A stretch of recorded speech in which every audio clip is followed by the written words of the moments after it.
Broadcast video is live. Hello. Hey. Hello, everyone. Hey. All right, so my name is Donna. I'm the author of the book, LinkedIn Makeover, Professional Secrets to a Powerful LinkedIn Profile. And I am joined today by the world-renowned photographer, Donna Lere. And over the next 30 minutes, we are going to be talking about the do's and don'ts of your LinkedIn profile picture. And I've got to tell you, as a LinkedIn profile writer and a person who specializes in executive branding, I see a lot of professional headshots. And I am constantly amazed at how bad these look, all right? And your LinkedIn profile picture, just your headshot in general, really, truly needs to showcase you in a professional manner. This is you. Right? It's how people perceive you, and you can't let this opportunity pass you by. And it's simply not enough just to have a profile picture. You want one that's professionally taken. And so I'm happy to introduce you to Donna Lere. Donna Lere is a friend of mine, and let's get started. So Donna, thank you so much for joining me. And Audra, and I didn't introduce Audra down there. Say hello, Audra. Hello, everyone. And so Donna, let's just get started. How long have you been a photographer, and how did you get started down this path? Oh, gosh. I've been a photographer, and I hate to kind of date myself, probably almost 3 decades now, like 29 years, yeah. Like right out of high school.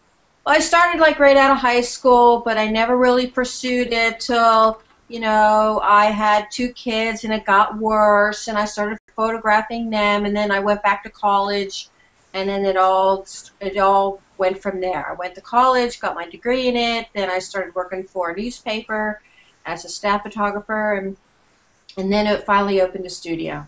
Okay, so you've years of experience, you've done this a long time, you get the ins and outs. Absolutely.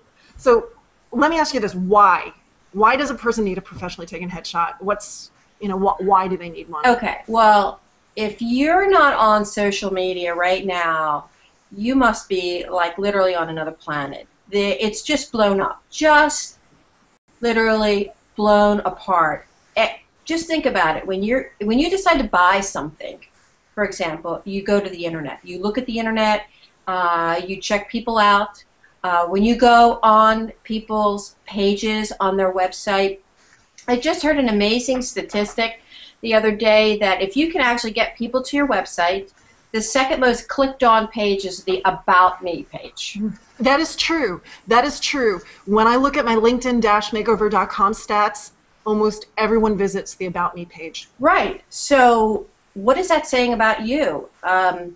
You need to pump up the volume here because it's really all about you. I mean, marketing isn't just a little thing. Your headshot is everything. Your image is absolutely everything. And there's no turning back. If people get turned off after that, they're moving on really, really quickly. You know, I recently heard a quote. It was, I can't even remember who said it now, but the quote went, it's no longer B2B or B2C, it's now P2P, person to person.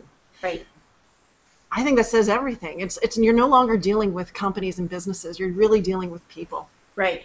I have seen, you know, a huge influx of demand for headshots probably within the last 24 months, where I was doing, say 5 years ago, hardly any. I mean, I have to admit, hardly any, and then all of a sudden, it's like fireworks. And it's not surprising. Every day I get calls, I get questions, what's going on, what would I do? You know, Donna, and I would almost say that there is probably a correlation with LinkedIn there. Because I will say within the last 24 months, just LinkedIn itself has skyrocketed, and I think people know they need a headshot for the LinkedIn profile picture. Right, right. And even if you're not on LinkedIn, if you're doing a Facebook page and you have a business Facebook page, you know, there you go.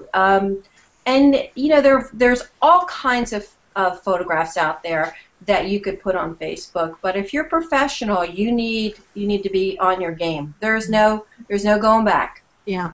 And let me just say to the audience, everyone who's watching, hopefully you're there. Please tweet me. Let me know at Donna Serdula, and just tweet us any questions that you have. We'd be happy to answer them along the way.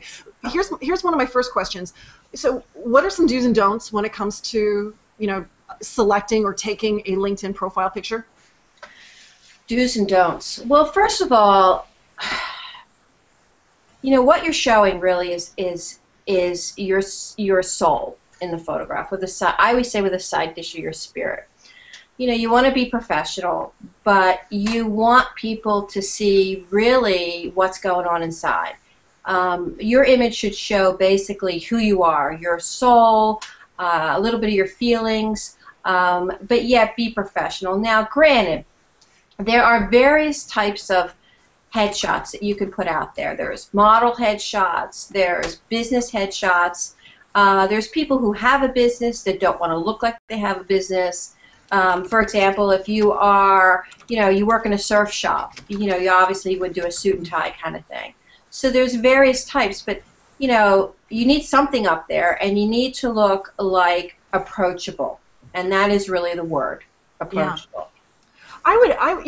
In terms of do's and don'ts, one of the things that I tell people is don't use a photo taken from a wedding. Don't do that. It might be professionally taken, but it's not a headshot. Right. And people can tell that it was taken at a wedding. Absolutely. Or cut, like you were on the end and they crop it in so much. Or you have your wife take your photograph where you stand up against the wall and you're trying to save money, and so you just take a snapshot and it really looks like a mug shot. Oh gosh, I hate those. That's horrible. So let's go to like step one. Mm-hmm. All right. What would a person need to do if they want to find a photographer? What are the steps they take to find a good photographer? This is where you need to do your homework. And I'm not going to kid you. You need to do your homework. You need to figure this out, and it's really, first of all, if you're a networker and you're out networking and there's a photographer in your group, you basically need to kind of dig in a little bit, find out, ask to see some of their work. And there are some things that, that will definitely alarm you. Look at, ask them to come to their studio, or send that you can have some stuff sent to you. I can always tell you what I do, but I can also tell you what I don't do, which is huge. There's a photographer that I know, and she's kind of well known in the area, and when she has people do headshots, she sits them in an office chair, and I just want to scream. And she's not really she doesn't really do headshots. She does other kinds of photography, and that's okay. There's nothing wrong with that. Mm-hmm. But there are certain rules that, as a professional, that you just don't do it. And one is use an office chair. Or, what my biggest pet peeve, and I talked to you about this before, was when the photographer says, okay, sit down in this stool, put your elbow on your knee and your chin in your fist, and smile. No. God. Here's the thing. When you come to me, for example, I'm going to tell you what to do. I'm going to give you some ideas. And I'm going to softly guide you. And I always say to my clients, listen, you're going to see the lights pop. After each pop, I want you just to move in increments. We have some music playing. First of all, it's all really about how when you come in and we sit down and we talk for a few minutes, you're crazy. You're like, I'm so nervous, and so I want to get that client to relax a little bit.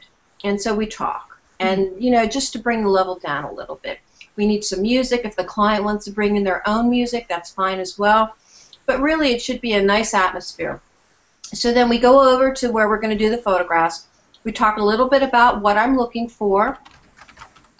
And then I have her or him sit in certain areas, and we just shoot. And I have the client move ever so slightly that what actually happens is eventually those shoulders are going to drop. They're actually going to feel a little bit more comfortable.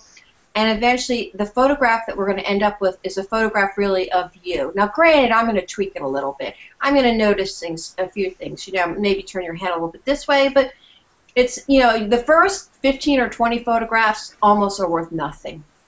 Because you're so nervous. And I think it's important to state, you're not going to get a good picture in, 3 shots or 10 shots. That we're not supermodels. We need a lot of pictures taken to find the right one. Right, exactly. Okay, I'm gonna ask you a really, I know this is going to make you cringe, but bear with me. What can a person expect to pay? Okay, that's a really, really good question. And the reason it's a great question is, first of all, it varies by areas of the country. I can't honestly say that what I charge is equal to perhaps someone in Kentucky or Minnesota. It's different, and obviously in New York it's a lot more. But a good photographer, the base rate is usually starting out $150, $175, and on up. Okay. So I know several New York photographers that are charging well over $1,000 for their photography. It does not include hair, and it does not include makeup. So and some don't even include retouching. Wow. Which is a great subject we'll talk about. So, I don't do this is what I don't do. I don't do headshot parties. And I know that a lot of photographers are going to hate me for saying this. I don't do it. Now, it's one thing if you're just going to do a headshot party for Facebook, and you guys are sitting around and you're having some wine, it's a lot of things. But when this is a professional shot, you don't want your girlfriend standing behind you, screaming, waving their beer bottles. And, it's a whole process with me. You're in the studio for about an hour, and you do several changes out of clothing.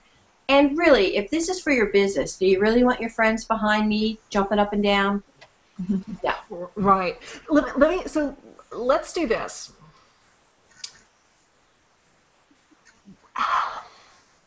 Let's go really granular. Let's talk backgrounds. Okay, backgrounds. Well, first off, backgrounds are very trendy. Years ago, you would want to stand in front of, a huge background that looked like Vermont. And that you laugh. It's true. But actually, backgrounds differ. Now, what's really very popular is the all-white or very light gray background. However, I've done a few lawyers, and they seem to tend to gravitate towards the darker bluer backgrounds, which is fine because they're coming in and they're wearing their suit and ties. But some people want a little bit more lighter look. And also, I try to incorporate what is going to look good on their website page. Oh, that's true. And then if you think about that, at least with LinkedIn, it's the gray background, right, and the black on the top. So if you were to do white or black, right, that's the reason why those look so good. They pop. Right. And I can show you some examples if you want. I mean, white I think is great. I love white, or I love like a light gray. And we can do that as well. I can show you a few of those. Yeah, why don't you? Let's do it. Okay, so because one of the next thing I was going to ask you is about the studio, and I believe that you need to go to the studio. Right. Don't risk it. Don't stand out in the sunlight and get really harsh lighting. Go into the studio where there's good lighting, and do it that way.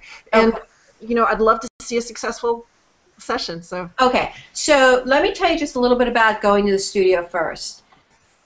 I have control of the light. I need control of the light, and you need to come to the studio because everyone is different. There's no two people that are the same, obviously, and there's no two people that I would light the same. So what I do is what every photographer should do is custom lighting, and that is looking at your body type, looking at the way your hair is parted, looking whether you have a round face, an oval face, maybe you're packing on a few pounds, like who isn't, or whatever, so you need to customize the light. And the difference is between myself and maybe some, I won't use any particular box store names, but you go there and the lights are let's say it, Sears and Walmart. Right. Stay away, guys. Stay away from that. Right. The lights are cemented to the ceiling. Okay. Sometimes they might have a little bit of movement, but really the guy that's taking your photograph might be 18 or 19, and that's good. He's wearing a really cool photography vest, so that obviously makes him a photographer. And he just has you stand there, and he clicks away. And that's it, and that's what you're getting. And he gives you everything on a DVD, so you go home and nothing's retouched. And despite the fact that let's do this. Let's not worry about that. Okay. Show me your screen. I want to see your pictures. I'm curious. Okay. All right. Hold on a second. So we go to screen share, right? Yeah. On the left, hit screen share. Okay. All right. Start screen share. Okay. So, all right. So let's do this. Can you see me? Can you see the screen? Well, yeah, I can see myself. Okay, so then you're in. All right, so let's take a look at this. Can you see this girl? Oh, yes. Okay, this is a young lady that came in. She's probably almost 50 years old. You know what? And Donna, I'm going to stop you right there because we got a question. Go. I'm a post-retiree trying to do business with young people, so I have wrinkles, gray hair, and the works. Is there hope? Oh, bring it on. I love it. Listen, just let me work my magic. It's really this lady looks great. This woman looks beautiful. This lady, really nice gal. She's in sales. So I'm going to show you a little bit what I do. Now, this is what you should look for. One shoulder should always be lower, and that helps out with a little bit of dimension. Now you can see she loves the sun. She's a sun worshiper. She's tan. She looks phenomenal. She really does good. Now I kind of put them. This is the first few, so you can kind of see that she's a little bit nervous. And I'm watching her eyes. Watch her eyes. Remember, there's that old photography saying that the eyes are the window to the soul. And for those photographers that are watching, I mean, that's an old cliche, but it's so true. People don't buy you for your smile. They buy you for your eyes. They look at your eyes. So your eyes are what tells you if you're honest, if you're credible, and it works. Now, watch her eyes, okay? So there she kind of looks like she's out to lunch. And here she's overdoing it, okay? See the corner of her eyes going up? Yeah. You just watch that, and you just... See, and I love that color and that background. The white background looks so great, and with that pop of red really for the pops. color. Now these are the colors, right? She bought in a huge amount. I mean, I have clients that bring in like 10 outfits, and that's fine because what you think looks good and what actually looks good, two different things. It's just amazing. Okay, so now watch how that. Look at the difference between that one and that one. That's a good one. Oh, the blue. See that? And I think something we should mention here is look at all the change of clothes. Yes. Right. You just don't go in one outfit. You bring a couple different changes. And especially for women, I mean, you can do that. I get a lot of male clients, and their big question always is, what color tie should I wear? Because that's really the only thing they have control over. They're going to be wearing a black or a gray suit. But you know what, the thing is, though, men can come in and they could have a black sports coat, a sports coat, a jacket. They could take off the jacket. They could do it with just the collar. They could do it with the tie. They could take the tie off. So even a man can have several changes. Right. Now, take a look here. We popped the blue background on. Look at the difference between that and that. Now, it's really personal preference. But I'm a big white background kind of gal. I just love it, and I just think it's cleaner looking. But here's a clear example. Now, this is what I strongly do not recommend, sleeveless. Too much skin. Too much skin. Now, when you look at this photograph, the first thing you're looking at are her arms. Yeah. I think it's also worthwhile to mention, though, that when we're dealing with LinkedIn, I think it's 200 by 200. And so it is just going to be right cut like this. So we're not going to see that much arms. So even this though is actually cropped in. See, this is probably what you're going to see with her. Yeah, that's about it. You're not going to see too much. So sometimes what might look really sexy in that final shot, when you actually bring it to LinkedIn, you're not seeing that much, so it's okay. Right. But this is a no-no for me, this cleavage thing. Even though... Here's the thing, there's more to this photograph, and the reason I shoot more is for this reason, is that sooner or later you're going to do a brochure, a marketing brochure, a marketing postcard.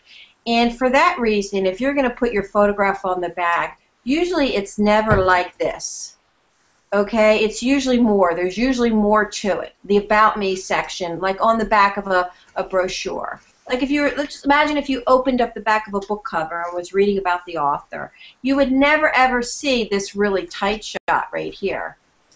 Right. You know, you would see more body. You would see almost a 3/4 shot, which is something like that. Okay, and this is for me, this is a no-no. But you know, she worked out at the gym, and that's what she wanted to do. So, she looks great. Period. Let's talk about this because on there. Let's go back to what that other guy was talking about, though. Okay. And you know, he's wrinkles. He's got gray hair, and you know, my belief is, you are what you are. You know, and embrace it, and just make sure that the picture that you take is a good one. You know, just make sure you look as best as you can, which then of course brings us to airbrushing. Yeah. Okay. So retouching is essential.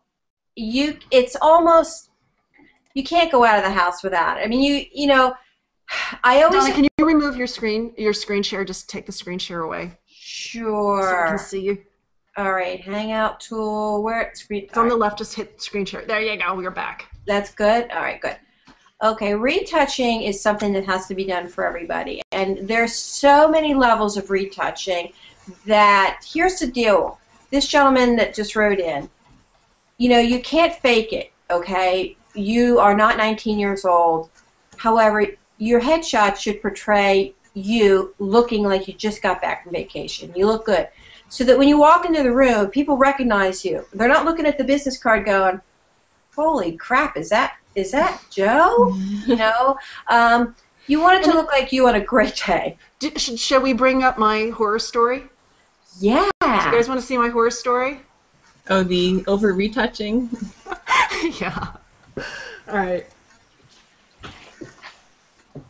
Oh, God. I think I just threw up a little bit in my mouth. Plus you have the outside background. Okay, now, wait, What's let me wrong just with these say pictures? this. Let me just say this by talking about studio and outside. Before we go any farther, I do a fair amount of photographs, professional photographs, outdoors, but there's a way to do them, and that is not to put you in full sun, number one. But go ahead.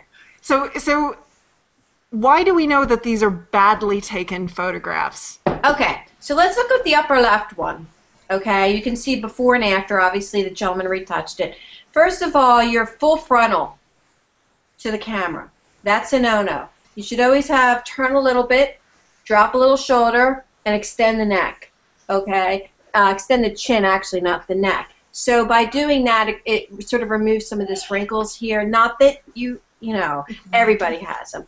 But that's almost like they're lining you up against the wall, and you're gonna shoot a gun. And Mugshot.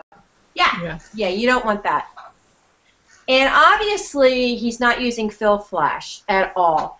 And you need a little dimension in the eyes. You need to see pop in the eyes. The eyes need to light up. Otherwise, they end up being sunken, and that's exactly what that photograph is. Yeah. Ugh. Anyway.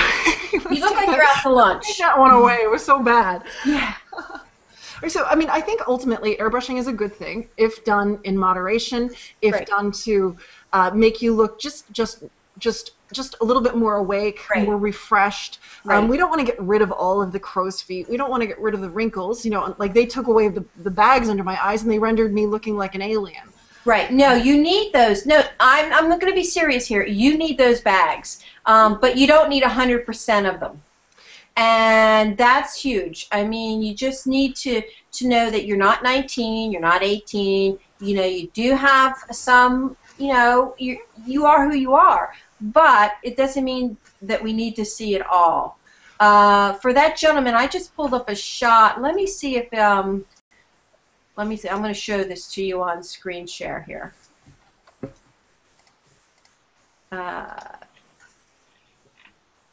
Can you see that shot of that gentleman? Yes. Okay. Now, I don't know the gentleman that wrote you the question, but this is clearly, you know, he's in his 50s, late 50s. This is your before shot. And granted, he has a little stuff going on here. He's got some lines. He's got some pigmentation going over there. We roll over here. Bam. Okay, see the difference? Yeah. So let's bring this out. Look at the difference in the two.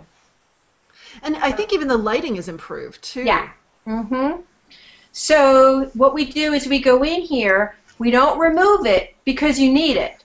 We reduce it. See, there is some lineage there. We soften it a little bit so that if he shows up at a meeting, people will recognize him.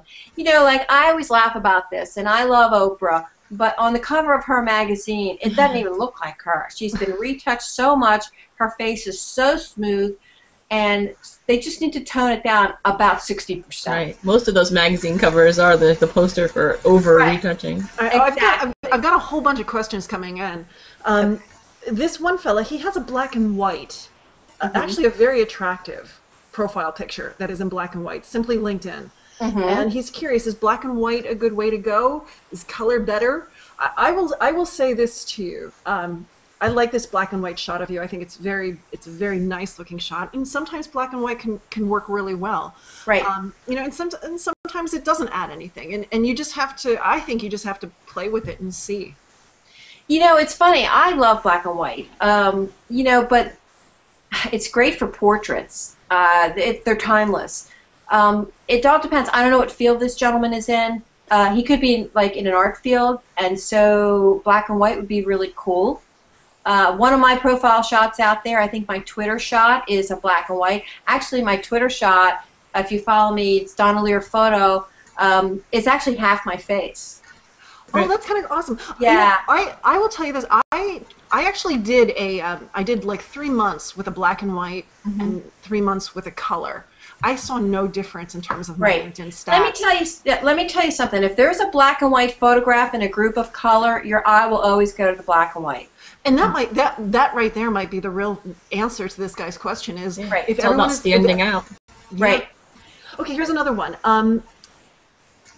If you are someone who changes their hair color, hairstyle often, do you recommend a profile photo update every time? Oh, that's a great question. Well, it depends on your wallet. You know, I always suggest, you know, if you are in business and you derive 100% of your income from business, there's no better marketing tool than a photograph of yourself. I mean, you need to stay fresh. You need to stay current.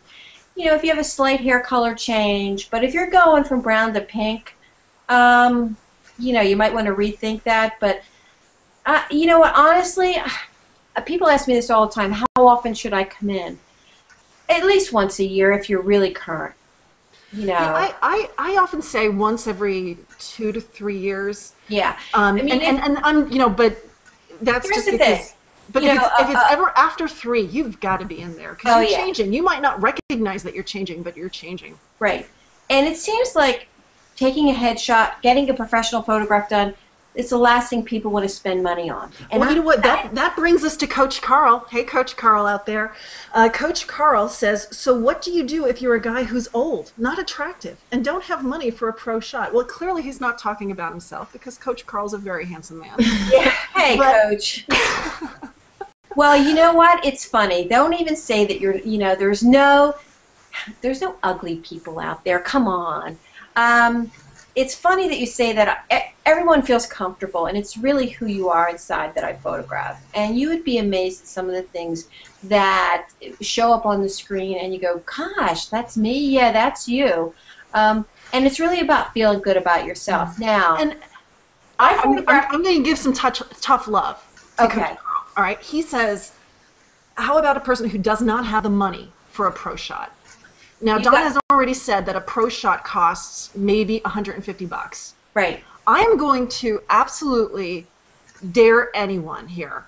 All right, you can find $150 because you know you are going to the bar and you're spending $50 on beer once a week. And you're saying this is good for 3 years. What's $150 over 3 years? Here's the thing. This is your marketing tool. This is huge. And, you know, like I said, the second most clicked on page is the About Me page. What don't you get about that? I mean, you're going to go out and you're going to buy business cards. You're going to get a website. You're going to join some organizations. You're going to network. You're going to spend a lot of money. So why won't you spend something on yourself? You're going to go out tonight, get pizza for the kids. You're going to buy a couple liters of soda. You're going to go out to dinner next week with your family. You're going to spend over $100 easily. So why stay in and do TV dinners one night? Yeah. Easy. Hey, Donna, you are a world-renowned photographer. People come from all over the country to get their photo taken by you. So how can a person reach out to you? Where can they find you? How can they work with you? Well, here's the thing. They can email me at lerephoto, LEREPHOTO @gmail.com. They can go on my website at lerephoto.com. They can shoot me out of Twitter at Donna Lere Photo, or even Facebook me, Donna Lere Photography, and give me a shout out. I'll always answer your questions. I might not get to it within a few hours, but I will try and answer your questions. And the good thing is that, I try and console you and say, listen, nothing to be afraid of here. No one's going to stick you with any pins. And, I've never really had anyone come back and say, I hate this. It's all about coaching ahead of time, telling you what you should wear, what you should bring. All my people come in and that's what ready. I think with you. You're an advisor, right? Mm-hmm. You're really a consultant. You're there to help them, make them comfortable, right? And get the right picture. So if you are in Philadelphia, guys, give a call to Donna Lere. If you're anywhere else in the country, reach out to her anyway and see maybe we can do something there. That's it. That's all the time we have. Yay. Any closing comments? For me, it's actually 90% therapist, 10% photographer, All right, guys, thank you so much. Visit linkedin-makeover.com to learn how Audra and I can help you beef up your LinkedIn profile so you can get noticed and found for amazing opportunities. Bye-bye. Bye, everybody. Bye.